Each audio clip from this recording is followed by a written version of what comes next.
Hi everyone, welcome to English 330, Contemporary American Writers of Color.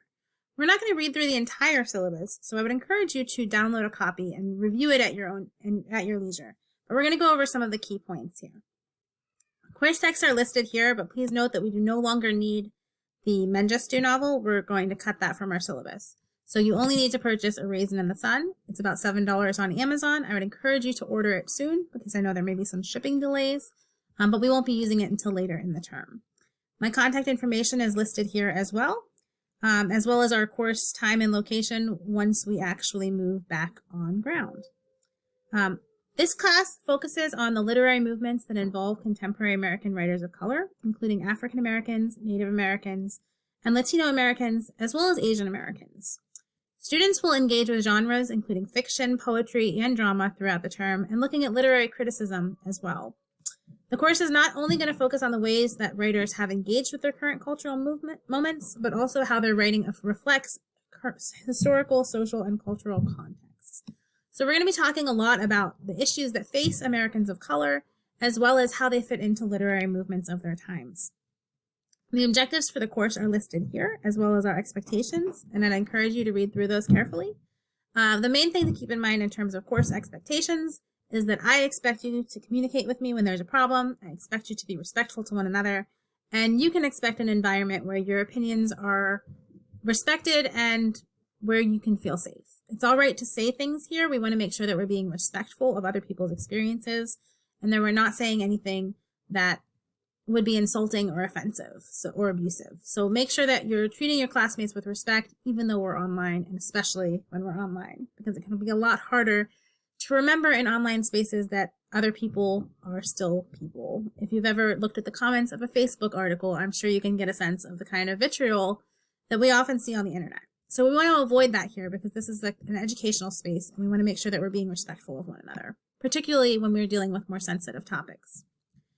You can get a sense, see here how the class is going to break down. I've tried to keep things as streamlined as possible because of the disruptions of taking class online, or at least partly online.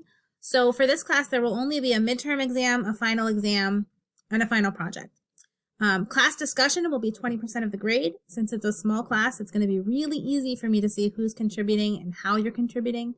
So please make sure you're taking that part of the conversation in the class seriously. The presentation, we'll talk about more next week. But basically, you're going to pick an author, an issue, or a literary movement that you're interested in. You're going to research it, and you're going to produce a poster presentation.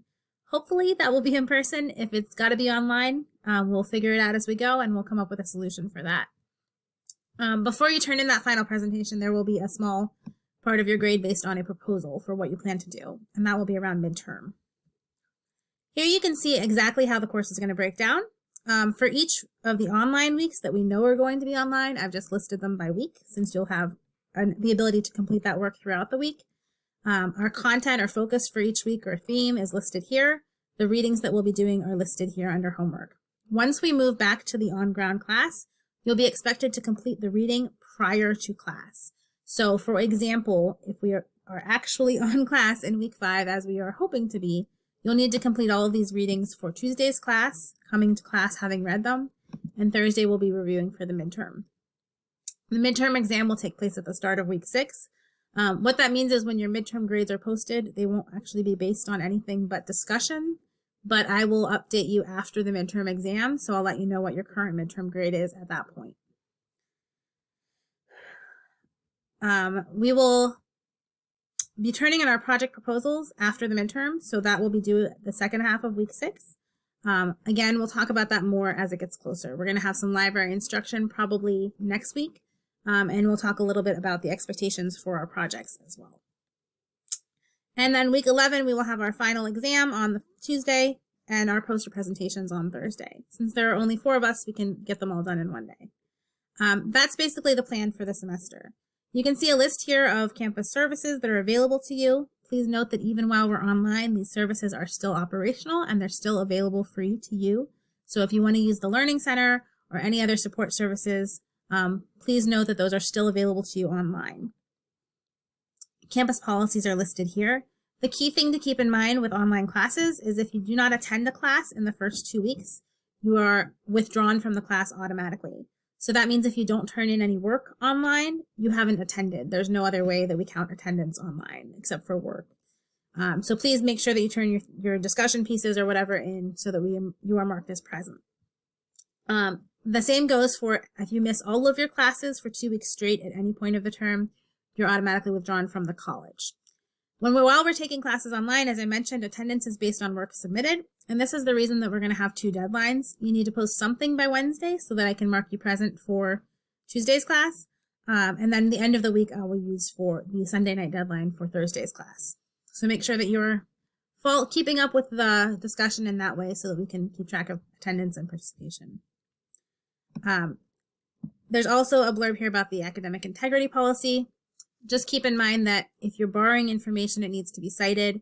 You shouldn't be looking things up online to answer discussion questions because it's supposed to be based on your own thoughts and your own reactions to the reading.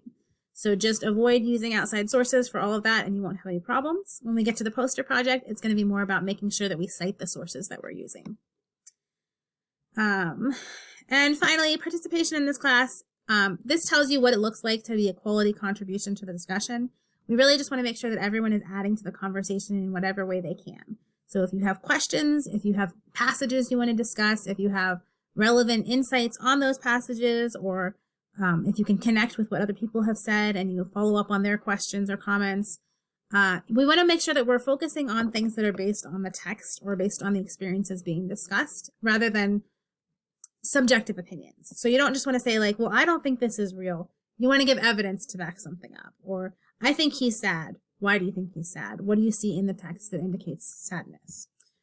So that's what a quality contribution looks like. When we're on ground, participation will be calculated out of 5 points each day. 1 point for showing up, another point for being on time, and the other 3 points are based on the quality contributions. While we're online, however, it's all just going to be based on the quality of your discussion. So it'll be out of 10 points per week for that discussion. As long as you're really engaging with your classmates and engaging with the readings, you should be able to get that 10 points every week. So hopefully that 20% will actually help you to boost your grade as opposed to bringing you down. Other than that, it's all pretty straightforward. Take a look at the policies in greater detail as you have time to do so.